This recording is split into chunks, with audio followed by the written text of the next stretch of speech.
So now that we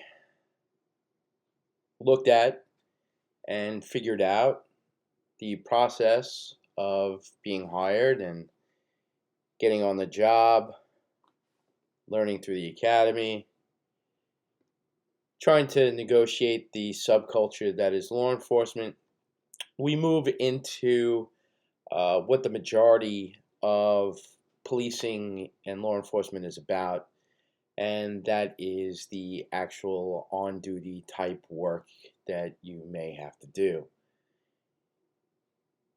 Majority of police officers outside, once you graduate the academy, as we've talked about, you'll be assigned to patrol. Patrol is very simply driving around in a patrol car, answering 911 calls, looking for suspicious persons or things that are going on your post or sector. And this is what the majority of police officers will do, especially once they get out of the academy.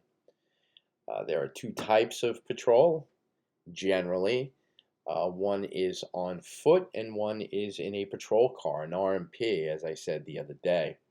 RMP stands for Radio Motor Patrol. These are the police officers that you see day in and day out driving around. Here out on Long Island, we don't see a lot of foot patrol.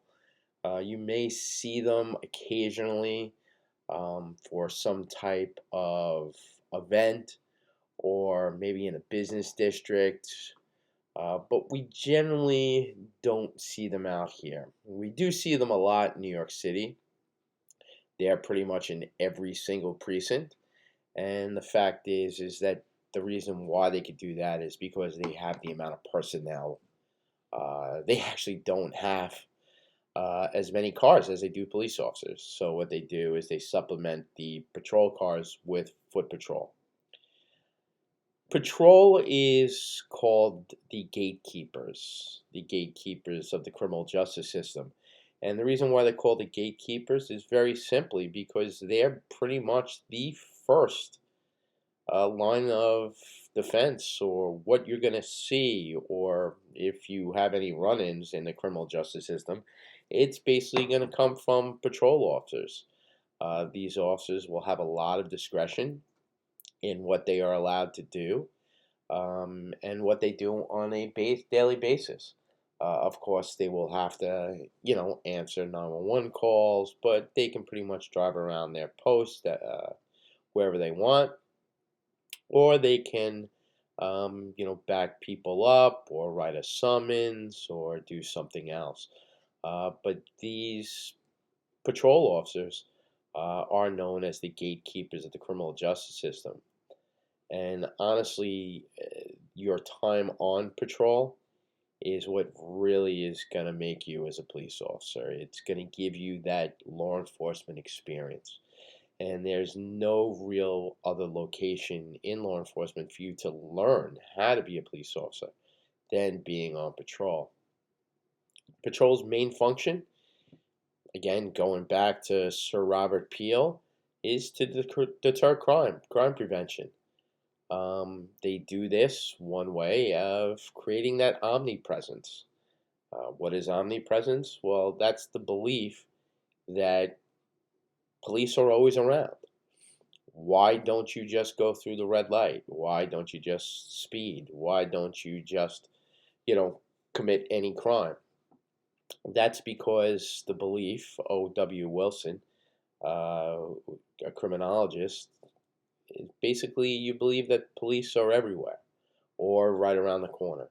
And it's that social contract of us being law abiding citizens and knowing that if we do something wrong, law enforcement will be there to, stop us or arrest us. As I said, Sir Robert Peel, we talked about him. We talked about his guidelines in regards to what police officers should be doing. Again, patrol is to enhance that feel of public safety. Again, they're the ones that are driving around. They're the ones that you see. They're the ones that are going to respond. So their idea is for us as people when we see police officers, we feel safe. And it's very important that officers need to be available. They need to be available for whatever type of service is needed for the community.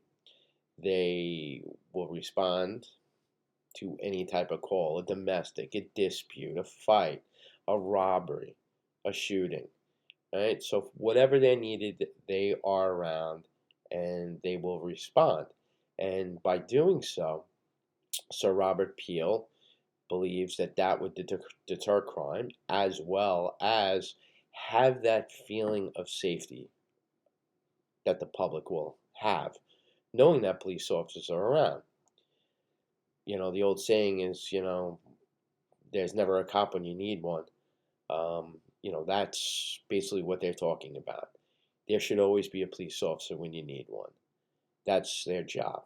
They're there to respond. They're there to, service the community in, again, whatever way they need to be served.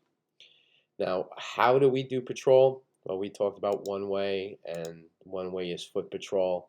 The other way is an RMP, and that's a marked car. But also, we can do it on a bike, or we can do it on a motorcycle. That's generally kind of what you'll see. Here we basically, as I said, just see an RMP, a patrol car, and as you see around the country, that's pretty much the same standard. About 85% of all patrol officers are in a patrol car.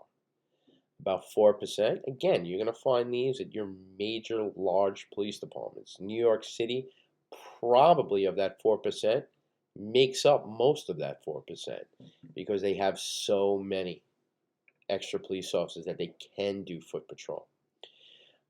Bike, motorcycle, you add them both up, it's probably about 5%. And the reason why we talked about it, when we started getting into the eras of policing, when cars started coming around, you just get more coverage. You get a faster response than being on foot or being on a bicycle. Obviously, a motorcycle, you can get to locations quicker as well, but you're very limited on a motorcycle.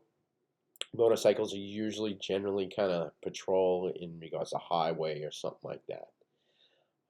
The main factor, of course, if you are in a car, you lose contact with the public. So the fact of the matter is that patrol cars are not conducive to actually good community policing. So community policing, when you get involved in that, and that's the era that we're in right now, community policing, you should actually have contact with the public, and the only way you really can do that is being on foot. So the fact of the matter is that foot patrol is good for community policing. Patrol cars are not. Uh, the one problem, though, is that you get less coverage on foot patrol. You can't get anywhere, right? But again, you do have that really good community relations.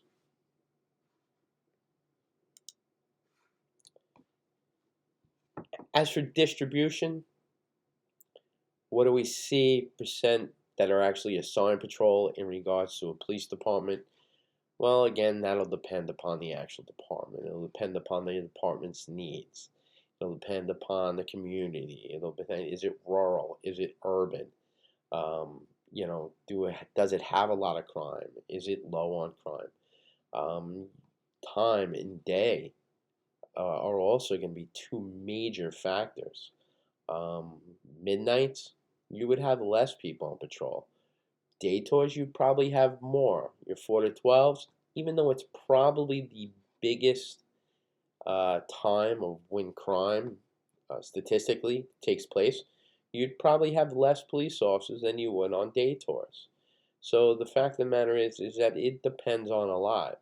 And this is something that like a crime analyst would figure out. And, you can understand how many police officers you need in order to assign them in number to patrol. The other thing you got to think of is there are different shifts. Out here, we see police officers doing 12-hour shifts, 10-hour shifts. In New York City, you see them doing 8.5 hour shifts. So, you got to work that into it. Do you need more police officers on the weekend? Because that's where your crime is happening, generally. right? Do you need more police officers between 4 o'clock and 8 o'clock? Because that's where a lot of crime is happening. So these are all things that you're going to need to figure out. Um, as for rotating shifts or steady shifts, there's arguments on both sides. Um, More so now, you're seeing police departments move to a steady shift and a steady post. The steady post, obviously, the police officer becomes more familiar with the people, and the places, and what that area needs and is looking for. As for your steady shift, um, policing's tough. Policing's tough on a body. You know, a long time ago, it used to be you'd work 5-day tours, get 2 days off. You'd work 5 night tours, which are 4 to 12, so you'd get 3 days off, and then you'd work 4 midnights, and you'd get 3 days off, and then you'd go back to work 5 day tours, and that would keep on going. So now you pretty much have, especially out here, um, officers working um, 2 days on, 3 days off, 3 days on, 4 days off, working 12-hour tours. And they would work either 7 a.m. to 7 p.m. or 7 p.m. to 7 a.m. And that's what they would do. They would work a steady shift. So you would work a tour 2, which would be 7 p.m. to 7 a.m. But you would always work that tour. You wouldn't flip-flop back and forth.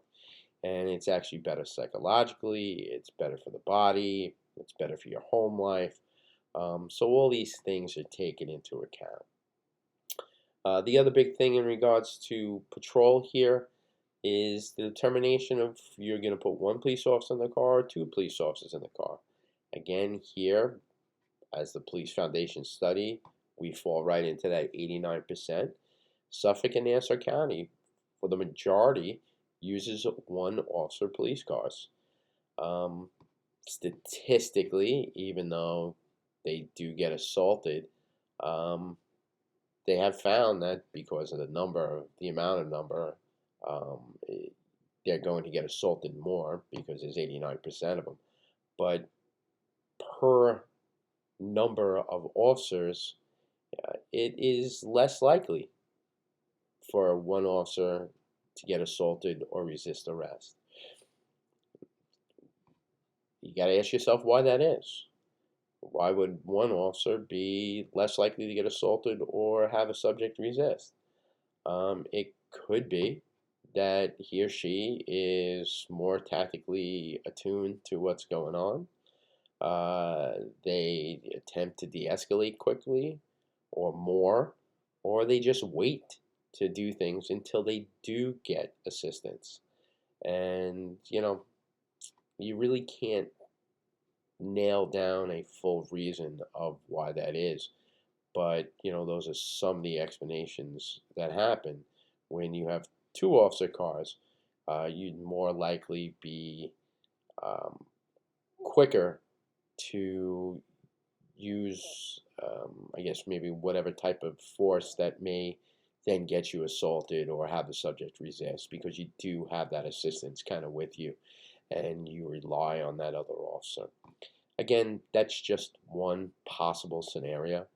Um, there's no tried or true answer why it is. It just statistically it is. Now, what are some styles of policing? How do officers actually do their job in regards to how do departments, how do police precincts feel about what they're going to do and how they're going to do things on a daily basis? Well, there's 5 different styles of policing. Your first style is reactive. Very simple. You react to things, right?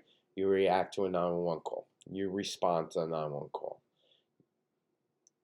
They give you an assignment and you go. That's it. That's reactive policing. Very simple. The opposite of that is proactive. Proactive are police officers using their discretion to do things on their own. Patrolling a certain area more, patrolling a certain area less, deciding to stop and interview individuals, to stop cars for vehicle and traffic infractions. These are basically police officer initiated activities where the precinct or the department or the communications dispatcher doesn't tell them to do something or go somewhere.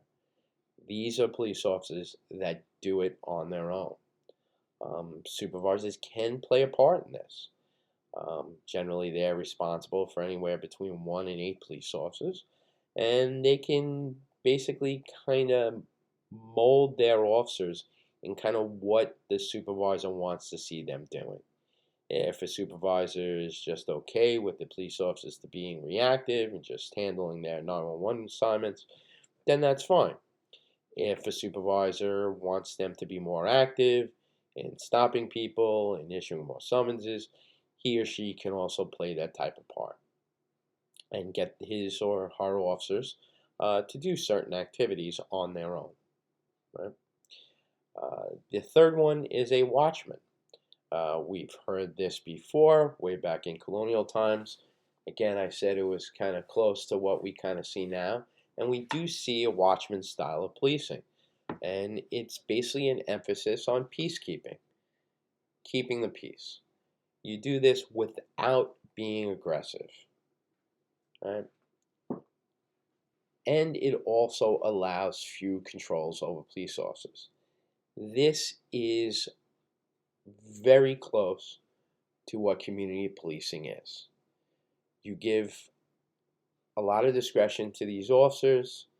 They do not do things aggressively. They try to work with the community. And it's all about keeping the peace, making sure crime is down, trying to prevent crime, trying to work with the public in order to do that. So the watchman style policing is extremely close and basically under the umbrella of community policing. Now, this style of policing is very different than our next style of policing. And our next style of policing is legalistic. While Watchmen does emphasize not being aggressive, legalistic is aggressive crime fighting. It also attempts to control police officer behavior with a lot of rules and regulations. The administration controls the police officers in what they do. Legalistic, you look at LAPD is a very legalistic department. Everything is by the book. There's no discretion whatsoever. Our state troopers here in New York State, very legalistic, right? Everything's by the book. You get pulled over. They do what they got to do, and that's it. It's very, very difficult in order to get them to have any type of discretion whatsoever. And our last one is service. Here in Nassau and Suffolk County, we are a service-oriented police departments. And the reason why we can do this is because there's not a high crime rate.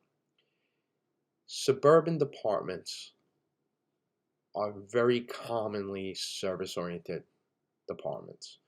We can handle a lot more quality of life issues than a large department like New York City Police Department. We respond to what the community expects of us.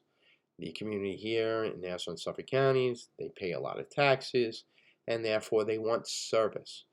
If there's, a dog pooping on someone's lawn, and that someone is going to call the police and expect the police to figure out that problem. We respond to a lot of disputes, and a lot of disputes we can't really do anything about, but people want us to do something about it, and therefore we have to go and we have to try to mediate things, and we got to try to figure out and come up with a common solution. In your major departments, they don't have time for this. People playing loud music, right? They don't have time to respond to that. Loud party. They're not coming. Here, Nassau, Suffolk County, we definitely come. And that's why we're a service-oriented community. Again, generally low on crime, and were found in suburban police departments. So that's kind of where we are right now. Um,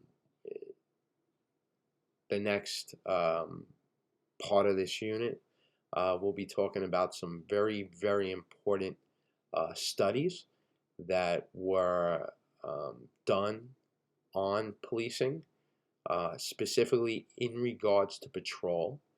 And they're definitely very important because many of them we still kind of look at today and try to use what was found in these studies um, in order to kind of mold how we're going to police.